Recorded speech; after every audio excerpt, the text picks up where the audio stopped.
fallout continuing from Croke Park yesterday, and that contentious finale to the All-Ireland Club football final between Kilmacud Crokes and Glenne. Of course, another All-Ireland Club hurling title for Ballyhale Shamrocks, who beat Dunloy, and the retirement today from intercounty football, at least anyway, of Kerry's David Moran. To chat through all of that, we're joined by the Irish Examiner's Maurice Brosnan. Maurice, welcome back to the show.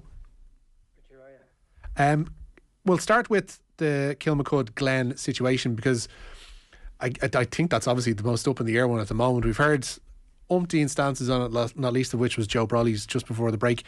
What's the next feasible step that's going to happen here? What's the most likely outcome that we're going to see from all of this, in your estimation?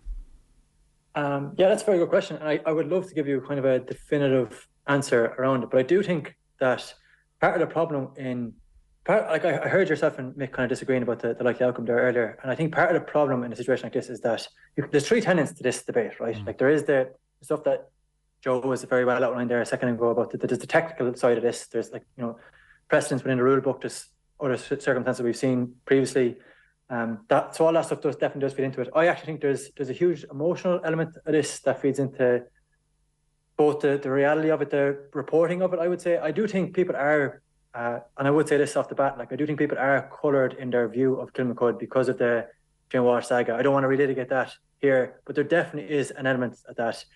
There's a perception that people view it particularly as unfavourable, that they might have got the benefit of this decision given the advantage they already had with the Jane Walsh. And that is a part of it, like, whether you like it or not, that is definitely a part of the commentary around us right now. And then there's the final thing, which I think is probably actually the most important thing, and probably something we rush to overlook maybe in trying to get to the bottom of it, and there's the individual element of all this. Like, I do think it is probably worth stressing that this is a total mess. It is obviously a mess. It is a desperately unfair situation on a lot of people, not the least of which Kilmacud, by the way. Like, for a guy like Conor Ferris and this fantastic redemption story, and that's exactly that should be the main takeaway for all of us. That's what I would love to be talking to you about right now. And instead of that, we're kind of caught in the weeds of a situation where they don't really know the likely outcome. By all accounts, it's in Glenne's. It's in their park in terms of what they're going to do with it. And I would just stress as well, Rich, you're asking, like, what's the likely outcome? We should know. Like, we should. I think sometimes people kind of rush to a front blame and point at the GA and all the whims and wonderfuls and the things that they've done wrong.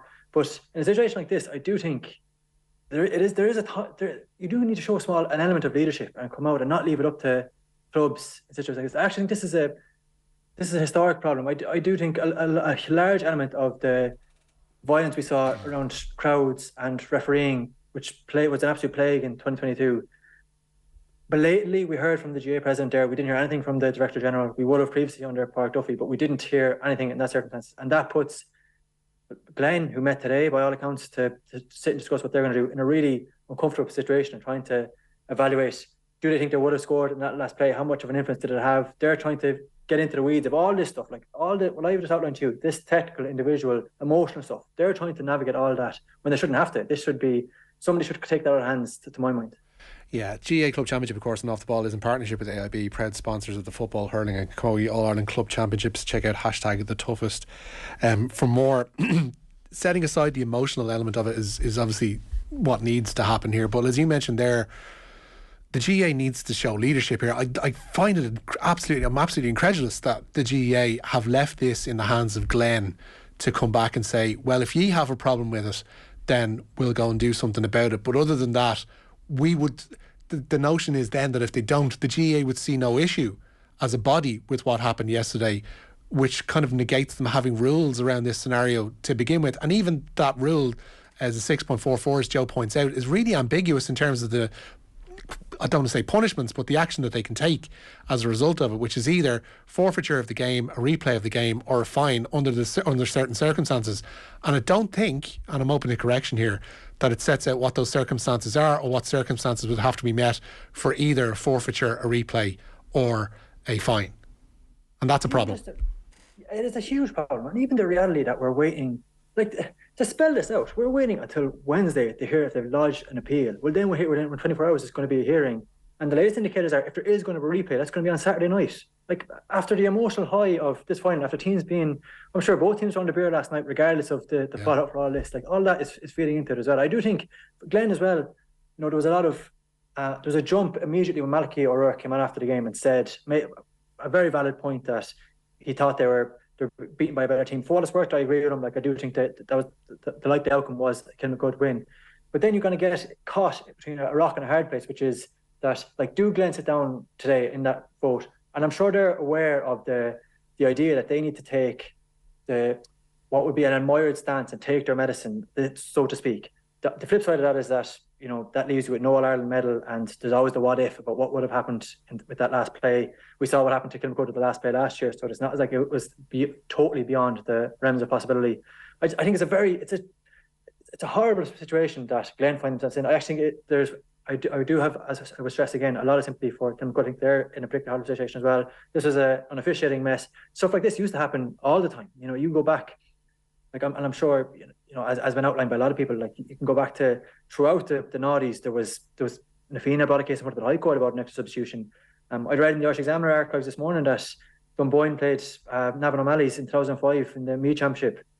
That game went to, there was an extra sub was brought on in extra time there, so 4 instead of 3. That by the way, that was Robbie Brennan's Dunboyne. Yeah. That game was appealed. It was offered back to. They actually were offered a replay, and Dunboyne instead took a walkover, and they were thrown out. So there's precedence in all that regard. I think the most likely outcome, if Glenne did decide to take umbrage with it, would be a replay. I would say likely this weekend, but it just is.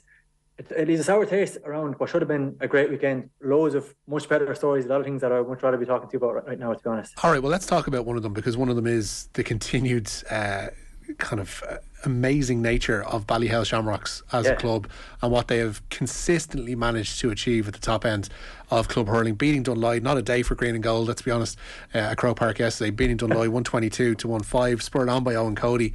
But what they managed to regenerate over and over again at that club, much like, I guess, under Cody's stewardship of Kilkenny as in general, is just simply remarkable and really is worth lauding.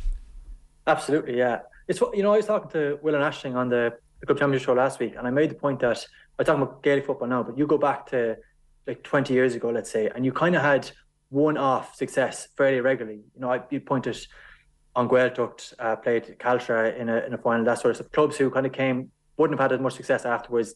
You know, I mean, even win their own county, some of these clubs went down to intermediate. A similar thing you could actually say, to a certain extent, was there in hurling. You know, I look at clubs like De La Salle, St Joseph's, Durham Airfield, Loughrea from Galway. These clubs who kind of had a bit of sprinkling success and went nowhere. And around the same time anyway, Birr won in 2003. They won their 4th All-Ireland. And it's just interesting, you read back in the quotes in there, and Padro Whelan was the manager of Birr at the time, and he came out and said, what an incredible achievement, like amazing thing it is to wake up tomorrow morning and say we're the only club in Ireland with 4 All-Irelands. And that was, you know, and you're talking about, that's been in our lifetimes, like, you know, that's not that long ago. And then you come to this Ballyhale team and what they've done really since 2007. You know, I do think you kind of need to divorce the 1981 success of that, and as great as it was, from what happened since 2007, and to win 6 All-Irelands in that spell is absolutely remarkable. And it, you know, the making of that empire as well is particularly interesting, their ability to regenerate it. One thing I find like really admirable is kind of the collective mentality, the stuff that they put pride in that seems to stand for them time and time again. It's about 3 weeks ago, Galway GA had a press conference out in Loughrea, and you know, sometimes, Rich, as I'm sure you know, you kind of go through the stuff with kind of a preconceived notion in your head of questions you're going to ask for a piece that you'll bank and you'll use later on. So like Conor Cooney from St Thomas's had nailed his freeze. I was working on a piece about free taking, decided I'd ask Henry Shefflin about that.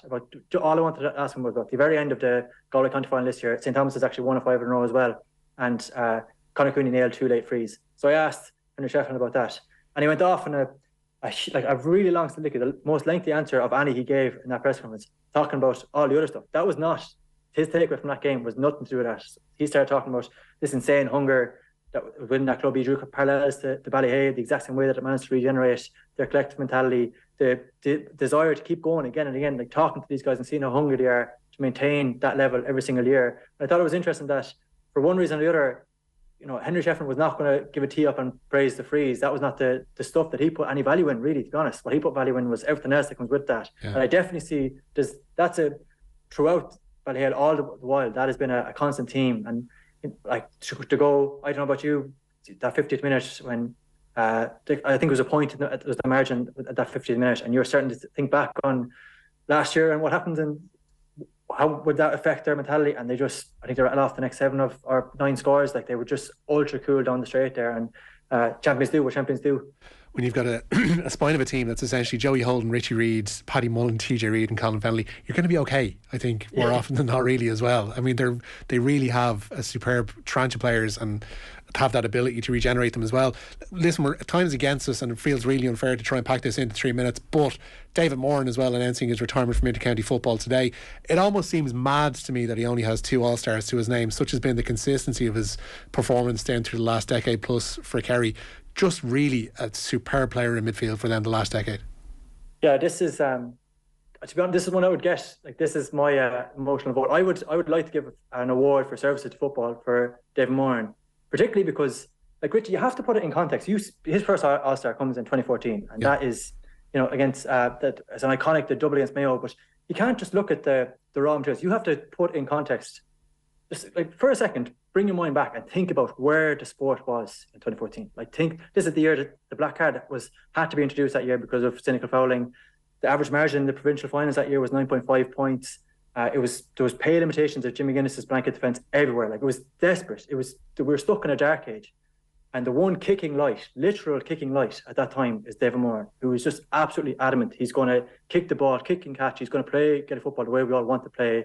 He's going to be proactive about it. When everybody else is inhibited by fear, he's the guy who's coming forward to kick the ball. And he does. So that's 2014. Iconic performances, era-defining games against Mayo. And you fast forward 5 years later, down at Fitzgerald Stadium, this was the anointing of the king. David Clifford comes out and he wins the services. It was kicked 7 points against Mayo in the first round of Super 8s. I don't know if you remember that game. Yeah. But the same day, David Moran, again against Mayo, in the first half, he kicked 11 kick passes in the first half. 100% accuracy. Every single kick pass went forward. He never once went backwards in that game. In the entire game, he had 17 kick passes. Only twice did he go backwards. One was back to his goalkeeper. The other was a crossfield ball that ended in Paul Ganey's goal. So it's not just about, it's what he did for Gaelic football as well as what he achieved. I actually do think there's a lesson in the fact that you can point to mistakes, like very significant mistakes that he made. I think back in the semi-final this year when he gave away the ball before coming across for his goal. I think back he was stripped before Dean Rock's equaliser in the draw in 2019. But the whole point is that it was this obsession with being perfect and absolute excellence that ended up in this nonsense retention and mindless play. And he was not flawless, but he was finesse. Like, he was just pure another Gaelic football that should be played, excellent throughout. It kind of took into account those mistakes. So I think, 2 All-Stars does only scratch the surface of the legacy that David Moran left for Gaelic football. Yeah, a remarkable football, like standard bearer. One of these, we talk about it in Monday Night Rugby here, like in terms of Gary Ringrose, it's like one of these players, it's very rare you get less than a 7 or 8 out of 10 from him. And Moran was certainly one of those players. I think you could always rely on him to be one of your top 3 players in whatever game it was going to be. And despite encountering like dreadful setbacks, you go to 2011, he does his ACL, he actually does it again in a club training session in 2012, injures his retina. At the time, I think Ian Fitzmaurice actually sat down and said, if you're banking up bad luck here, you deserve to win the lottery because of everything he'd gone through. He comes back and wins his first All-Star in 2014. You can actually fast forward again. He comes back from fairly considerable difficulties with his hip abductor throughout this year. Yeah. Jack O'Connor openly admitted before the quarterfinal, after the quarter final this year, where he kicked 2 points against Mayo, he was one of Kerry's best players, that they had written off that he would play 70 minutes again. They didn't think he had it in him, and he proved them wrong once more. So it is kind of fitting that he bowed out. That was his best game again against Mayo, actually, for Kerry this year. At Strand Road, or Kearns or Athletes will no doubt benefit. We saw again going back to these tenets of kick and catch that he showed it, like with just excellence in Croke Park in the semi-final. That's going nowhere. But yeah, I do think it's both. He did a great service for Gaelic football. He kind of carried a torch at a time when a lot of us were sick counting hand pass after hand pass after hand pass.